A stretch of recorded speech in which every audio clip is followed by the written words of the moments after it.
I wonder, from your years of playing baseball, what do you think makes a good leadoff hitter? Well, what are some of the traits or skills of a good leadoff hitter? Hey Derek, good to see you.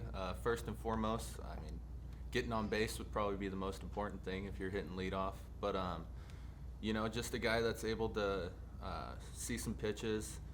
Obviously get on base a lot, and then someone who could run a little bit.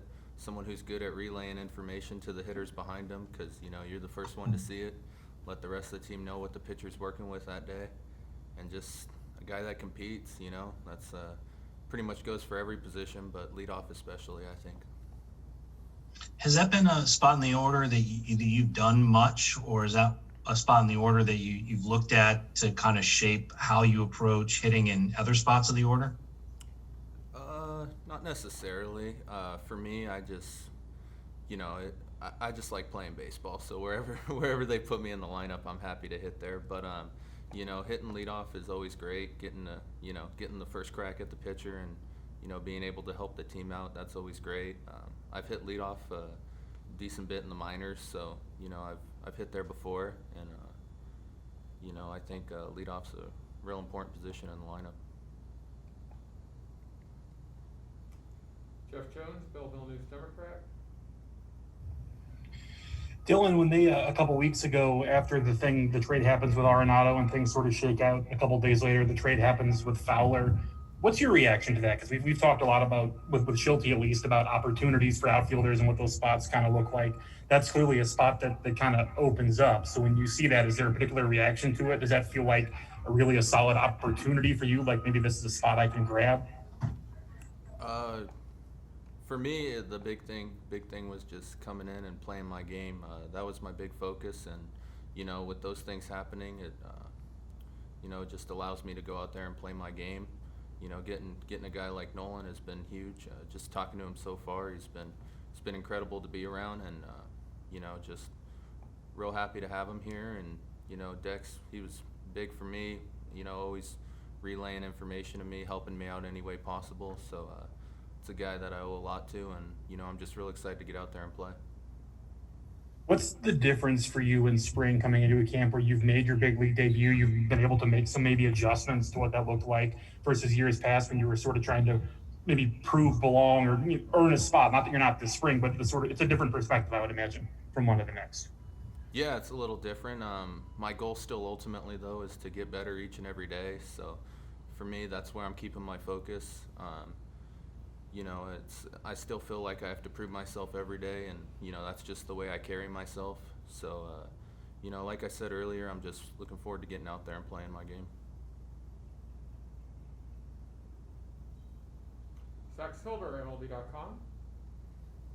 Hey Dylan, Harrison was telling us the other day, haven't made a outfield-only group chat yet, but I'm just curious what the relationship is like among the three of you guys out there, especially Lane and some other guys. You guys pushing each other, obviously, but what is just off the field, on the field, you guys been meshing well to kind of be a core outfield unit for this year? Yeah, we got a bunch of great guys, and it's always a pleasure to be around all of them. We like to compete. We like getting better. So it's fun to be out there with all of them competing and pushing each other each and every day. And defensively, I guess, what is the comfort level just knowing you guys got Tyler, a Gold Glover in left, Harrison in center, who feels like he could and probably has shown he's capable of that? What is just the comfort level working with two guys out in the outfield right now, knowing that defensively you guys are pretty sound? It's awesome. Being able to lean on them and ask them questions, ask how they approach things. It's really great, and you just make the most out of it, and try to take things and use it in your game. Derek Gold. Dylan, given your experience last year, particularly that second time up in the majors, how did that influence, maybe even change some of the work that you did in the winter, because you know what the level is like? And did your off-season program change at all with the mind of a 162 game grind and sort of what that could entail to get through? Yeah, just coming back up that second time really opened my eyes to just, the way the game's played up here. And for me, there was definitely a focus on playing 162 this year, and, getting the body prepared, just getting stronger, and, you know, mentally getting ready. Luckily for me, you know, Goldie, he's passed along some real good books for me to read to help my mindset. And, you know, we have a lot of veterans here that can, you know, that I can reach out to anytime. And anytime I have a question, just asking them how to prepare, what they saw, what they think I need to work on. So for me, you know, I'm in a real good spot and I'm ready to roll. Did the photos that Marucci shared, was that from a winter visit? Did you go there this off season to the Marucci site? Yeah, I did go out there.